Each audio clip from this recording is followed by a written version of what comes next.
রানীশঙ্কলে জাতীয় মৎস্য সপ্তাহ পালন, অভয়াশ্রম গড়ে তুলি, দেশি মাছের দেশ ভরি। এই প্রতিপাদ্যকে সামনে রেখে জাতীয় মৎস্য সপ্তাহ পালিত হয়েছে।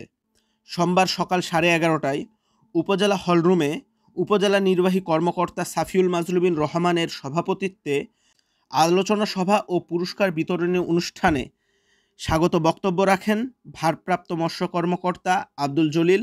আরও বক্তব্য রাখেন উপজেলা বিএনপির সভাপতি আতাউর রহমান, উপজেলা জামায়াতে ইসলামীর নায়েবে আমির মিজানুর রহমান, জামায়াতে ইসলামীর সেক্রেটারি রজব আলী, মৎস্য সমিতির সভাপতি এজেড সুলতান ও প্রেস ক্লাব সভাপতি আশরাফুল আলম সহ আরও অনেকে। আলোচনা শেষে মৎস্য চাষিদের মাঝে পুরস্কার বিতরণ করা হয়। সফল মৎস্য চাষী হিসেবে সম্মাননার স্মারক গ্রহণ করবার জন্য অনুরোধ করছি জনাব মোহাম্মদ আব্দুল সালামকে। জনাব মোহাম্মদ আব্দুল সালামকে তার পুরস্কার গ্রহণ করবার জন্য আহ্বান করছি। আচ্ছা